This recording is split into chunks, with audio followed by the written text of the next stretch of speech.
Hi everyone, this is Sima Mehta from The Confident Communicator. Yet again this week, every Wednesday, meeting you guys to talk about again an interesting topic.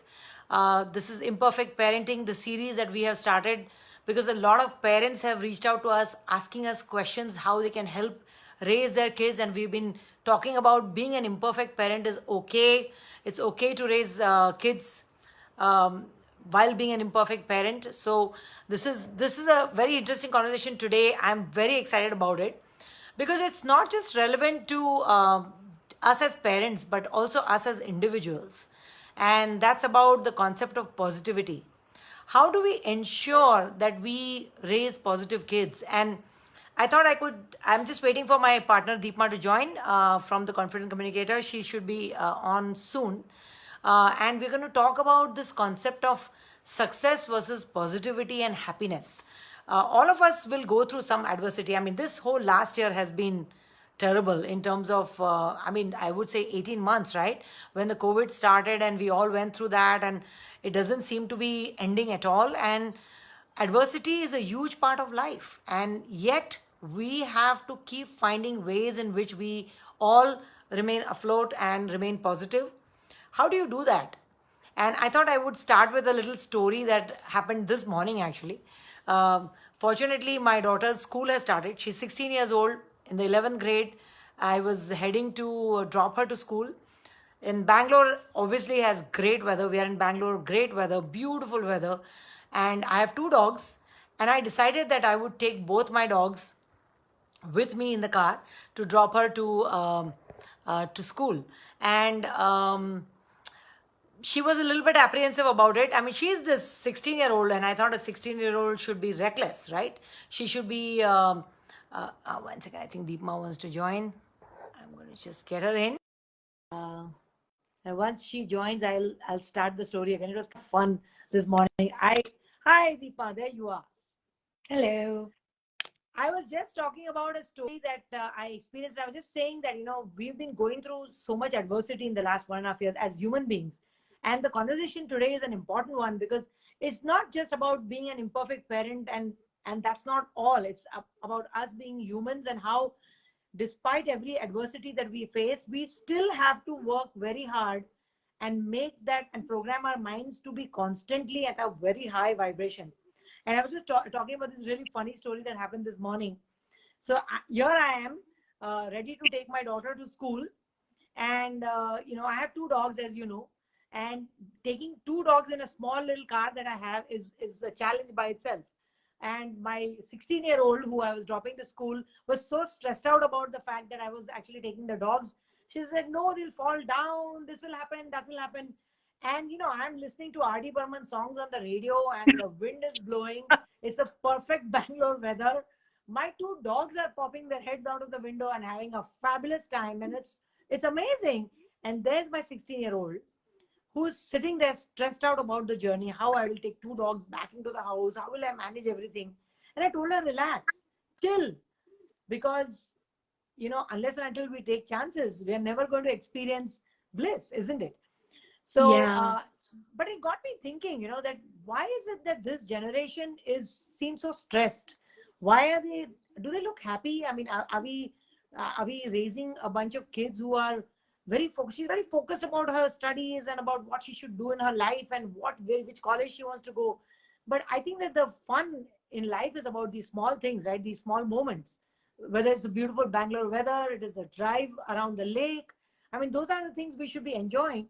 So it kind of raises the question that a bunch of parents have asked us, and I think we have also talked about it, which is there is this crazy need and desire to chase after success. So are we trying to raise successful kids, or are we trying to raise happy kids? Which one should it be? And today's conversation is really about that. And I know that you and I have talked about this, and we have 5 really important messages that we think you guys should work on, and some strategies and tips that you can work on to raise your kids in the right way. But I'll hand it over to you, and maybe you can answer this question: happy or successful? Which one is it going to be? That is so interesting. Such a lovely story about your daughter and how she was so concerned about you. But yeah, you do see a lot of stress and a lot of anxiety popping into their concern. And how do you deal with that? How do you uh, think about that? And that made me think about something when I was pregnant with my first child.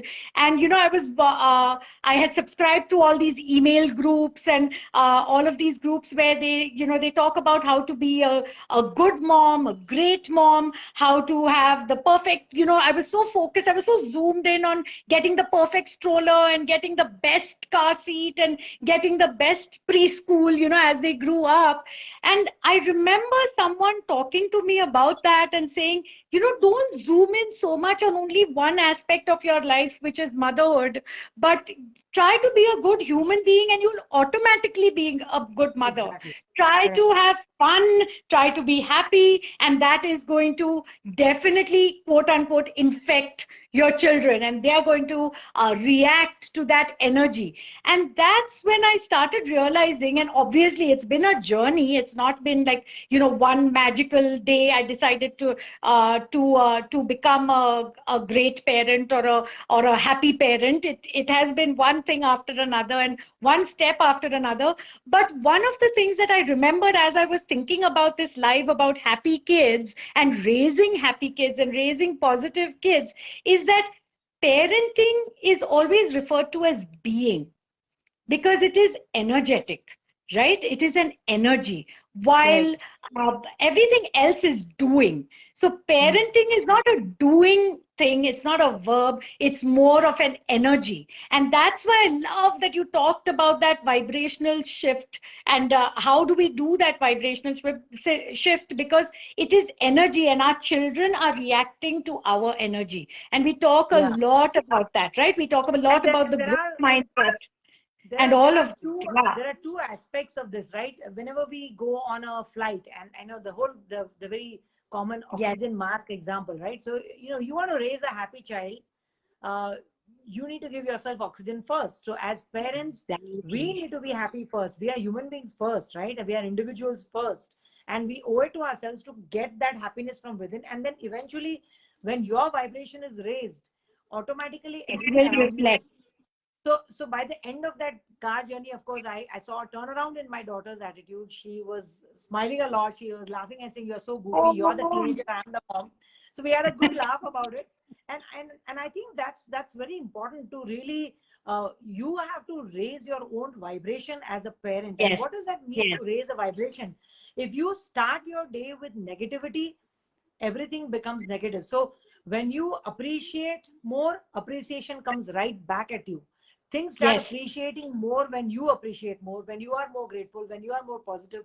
But let's really yeah. get into this whole notion of, we see so many articles which says how to raise successful kids. What is Hmm. success? I mean, what comes first, chicken or the egg? Is it success or is it happiness? So what is your take on that? Uh, that's very interesting because I firmly believe that happiness is the pinnacle. Happiness comes first, and I'll explain why. Success or smartness, these are the intelligence probably are the two things that we are always reading all these articles about how to raise a smart kid, how to raise a successful kid, right? And both of these things can be um, can be measured numerically. Yeah. So success is about, what is your salary number, right? How Correct. many vacations do you take? Where do you go? How big is your house? Those are all of the things that we're thinking about when we're saying, I want my child to accomplish, I want my child to be successful. When you talk about intelligence, it's about your marks, it's about your academic success, it's about your GMAT score, it's about, which college you got into. Both of Correct. these are very measurable. Happiness on the other end, other side is not measurable, right? It is something Correct. that is so energetic. In fact, it's defined as a feeling of pleasure, a feeling of contentment, a feeling of positivity. And that's what we're talking about today. Because if you have that, if you have the feeling of contentment, positivity, joy, it has been scientifically proven that you're going to be more successful, more accomplished, and a better student. It has So been that means you're proven. saying that if you're happy, success is going to follow. I mean, it's just as Follow. simple as that. If you're a happy person, success will follow. It's all about your attitude. So, a lot of parents ask us this question that many times we see that the kids are, they're not feeling good about so many things. I mean, last year has been, as I said, challenging. I thought my daughter will be very excited about going to school because now face-to-face school has begun. And, you know, in the middle, probably 6 months ago, she was, but not anymore. She got used to the whole online class and stuff like that. Uh-huh. So how do we, when our kids are dealing with a lot of negativity, or they're feeling down, or they're anxious, or they're stressed out, how do we, are there any strategies where we as parents can Yes. help our children to go away from that place of feeling negative to a place of feeling extremely positive? And I know you Yes. and I have talked about our tips and strategies to actually elevate that vibration, as we call it. I mean, it's nothing magical or anything. It's just simple Not things, and rocket let's science. get right into it. And I know the first Yeah. one which you like the most, which is the vibrational shift. So you want to talk a little bit about the vibrational shift? Absolutely. So I like to talk of ourselves as human beings as energy transmitters as well as energy receivers, right? So they say, all of us have heard this saying, we are the average of the five people that we spend the most time with, right? So if you are surrounded by people who are positive, who are happy, who are kind, who are enthusiastic, who are energetic, you're automatically going to mirror that energy, right? And you're going to be a more positive, happy person yourself. That's that vibrational shift that you have to do. The other side of it is you're also a receiver of energies, right? So your child, now let's say your child is being particularly, like any human being, particularly irritable or frustrated or whiny on a particular day, or maybe a little anxious. What we have to, as the adult in the relationship, then realize is that we don't mirror, because we're receiving that energy. We shouldn't mirror that energy of irritation, frustration. Why can't you do it? Why can't you do what I'm saying? How come Yeah, you're not understanding? Instead of correct. doing mirroring that, why don't we vibrationally shift and ask, be more positive, be happier, be more enthusiastic, and like you did with your daughter this morning, have them mirror your positivity, have Yeah, them I think mirror you're your right, because when you vibration. kind of participate in that negativity, you are stoking that fire a little more, isn't it? You are Yes, adding more fuel to the fire, and the negativity continues. When you get irritated because they are not responding to a very, get ready, the bus is going to come. Why are you always late? Why are you sleeping? All these things that we tell our yes, kids, the more we add to their already current state of negativity, is just going to stoke that kind of vibration and that kind of negativity. So we have to turn it exactly. around, and we have to focus on it. And I know that we've talked about this, where I've done this exercise with my own daughters, where I ask them, okay, if you're really frustrated, if you're really upset, write down 5 things that you feel are extremely negative in your life. And then really sometimes when they write it down, you feel this is what is negative, but they tell you that's what they're feeling, right? So you got to it's acknowledge their, that. They it's write their down 5 things reality. that they are really upset about or feel very negative about. Then they tear it up and they throw it in the garbage. And I ask them to write 10 things that they feel very happy about, what they are appreciating, what they like. And what happens automatically is you've made that vibrational shift from a Yes. place of negativity to a place of positivity. So that automatically happens with this exercise. So I would say parents, go ahead and do that exercise. Make them write down 5 things that they feel negative about, tear it up, throw it away, and then write 10 things. That every time it has to be the double. So if you write 7 negative things, write 14 positive things. Do that exercise with your kids and see the vibrational shift. It helps in many, many situations. So that's number one. But It that kind helps of leads to both, the right? It helps both. It yes. helps the parent as well as it helps the child. It's such a fabulous technique, Seema, where you pivot Yeah, that energy and you say, no, I'm not going to stick in this negative energy. Going to be in the positive energy. And that correct. kind of leads us to, you talked about 10 positive things in your life, right? And that leads us to gratitude, right? That's the second one, which is, first one was vibration, second one is gratitude. How does gratitude, I mean, everywhere I read, the research clearly states the more grateful you are, your entire perception changes, right? Everything you see in positive light. So let's talk about gratitude. every single time I have noticed that when I am thankful, when I am appreciative of something, I don't know what, at first I thought it was just coincidences, but it is true and it happens every single time. It's not a coincidence anymore. When I am being appreciative of something, I get more to be appreciative of. And I'm so, I, it's happened enough times to where I'm a firm believer that gratitude for even having like 10 fingers and 10 toes, even for waking up in the morning, for having a lovely hot cup of tea, in the morning, on a dull morning, or whatever it might be. Just that gratitude begets more things that you can be grateful for. And one of the things that we do, I was thinking about this gratitude thing, and I said, you know what, I want to share this with all of our viewers. We in our family have a gratitude jar. So every Sunday, we write something that we've been grateful for, or something In the lovely, or week. something nice that has happened, and we throw it into this jar. And we try to find colored paper, but sometimes we don't. So then we just write it on white paper, fold it in, and throw it in here. But I'm thinking, how cool would it be at the end of 52 weeks on New Year's Eve for us to be able to open this and find out all of the things that we were grateful for throughout the year. Again, just the writing of it makes you attract more Yeah. things to be grateful for. So it's something that works. It's worked for our families, and I'm sure it will work for all of our viewers' families. Yeah, but Deepa, I'm going to be a slightly a devil's advocate. Okay, so here you are.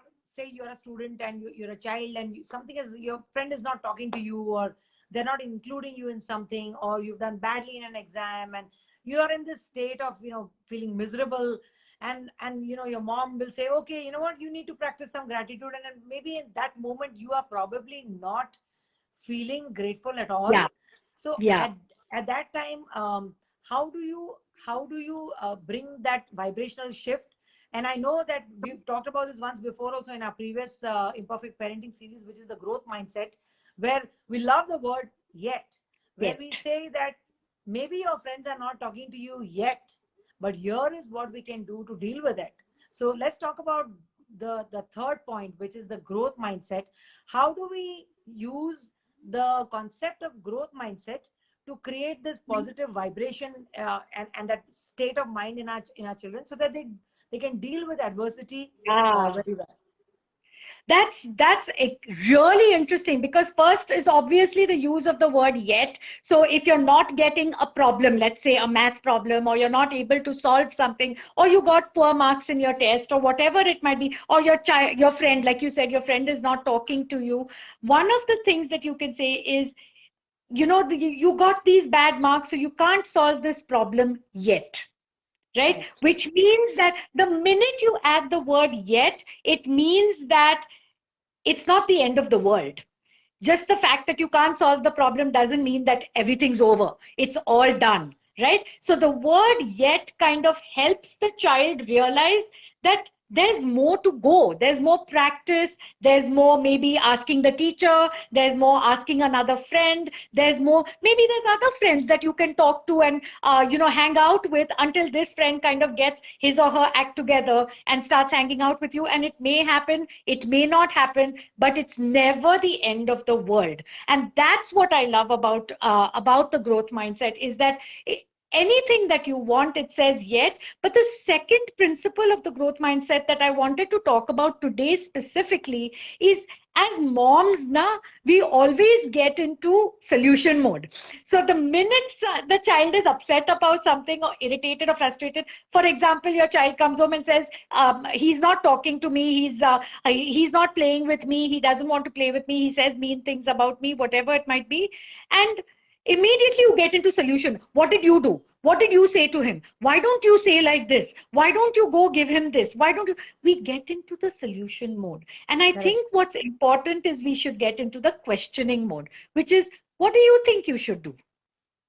And automatically that opens up what we talk about all the time in all of our coaching sessions and all of our YouTube videos is the connections and the conversations, Yeah. open-ended questions.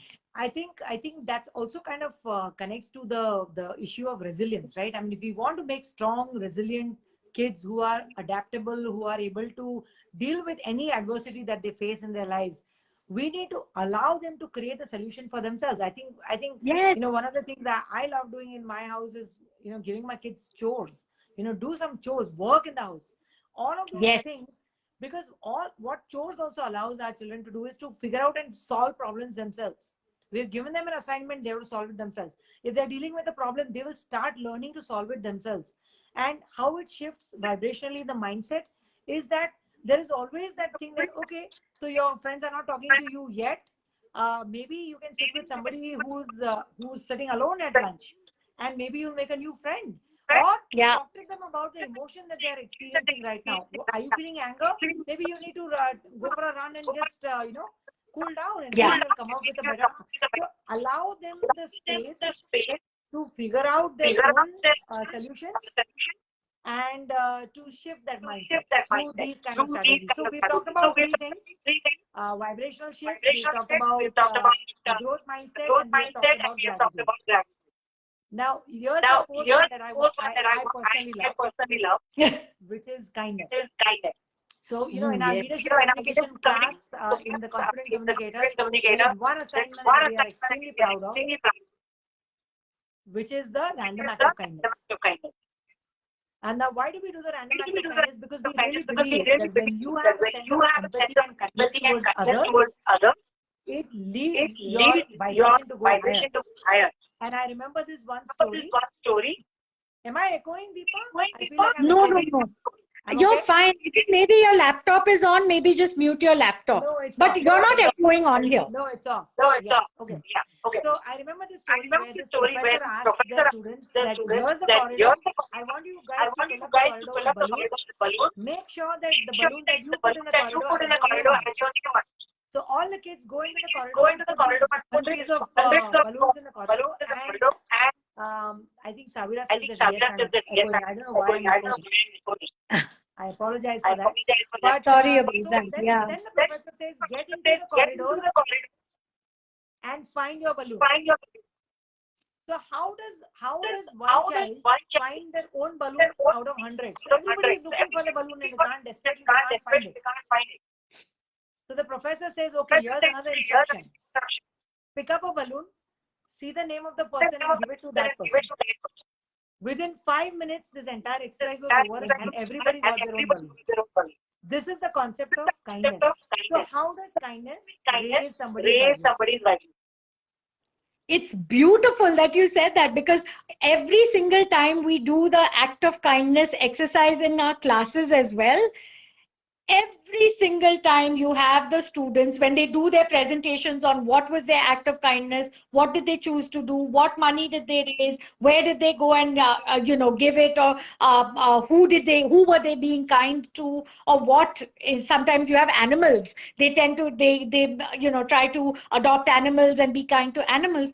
Every single one, we ask them two questions: what was the impact on the person or persons that you were being kind to? And that's always a very similar answer: they were very happy, they were very happy that I gave them such and such money, or I gave them such and such donation, or whatever it might be. But we asked them the second question: what was the impact on you?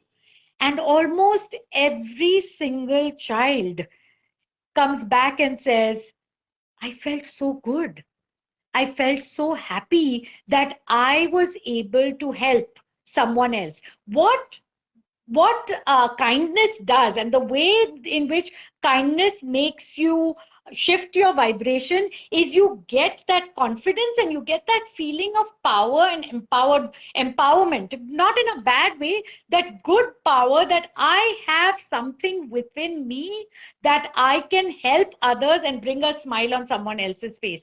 And that is such a beautiful energy swap that the child gets, and that raises the vibration. It also again brings it back full circle to gratitude, because all of our children, all of our students realize how entitled they are sometimes Yes. behave, how much they have to be grateful for, and they are not being grateful. When they see how other people live and with how little people are able to smile and be happy and excited, they realize how much they have and how much they have to be grateful. So that's True. that vibrational shift again, the energy shift again. So we've given our viewers 4 strategies to shift from a state of feeling negative to a state of being positive.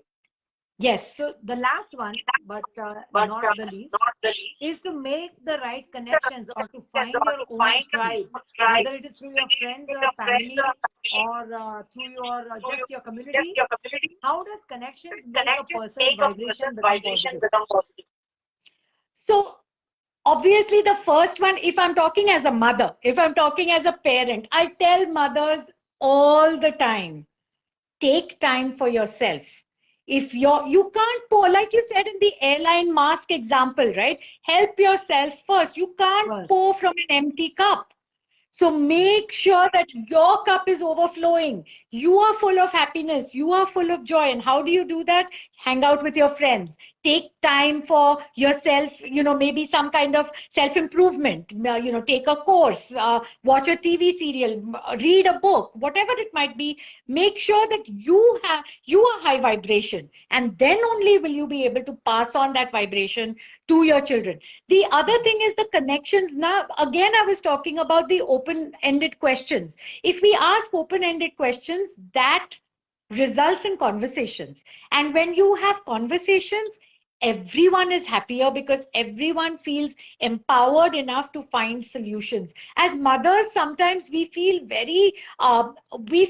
pressured to solve everybody's problems. And you were telling me this just a couple of days ago, where you said, you know what, you're not just a helicopter mom, you're a helicopter wife, you're a helicopter daughter, you're a helicopter daughter-in-law. And I started thinking, yeah, how much pressure do I put on myself to solve everyone's problems? And they're all absolutely. completely capable of solving their own problems. And in fact, the vibration and the energy of our house would be so much higher if everyone felt empowered to solve their own problems and we had And conversations about them. I think also when you talk about connections and it connects to kids, one basic thing is that every child needs to feel safe and secure. Yes, And the correct. only way they can feel safe and secure is that they have their own tribe around them. And the tribe could be your family, it could be your friends, it could be your neighbors, it could be your relatives. So children need to feel safe, children need to feel secure, and therefore the tribe that supports them Yes. will constantly make them feel that it's okay for me to take a risk. It's okay for me to feel uneasy right now. Eventually, I have a support system behind me. I'll be fine. Mhm. That's Yeah. why making a connection becomes very critical, I think, in shifting from a negative to a positive state. Yeah. I'm so sorry, I'm echoing quite a bit, but I just wanted Don't to worry. sort of give a quick recap about what we talked about. We were talking about not just raising successful kids, but more importantly, raising happy kids.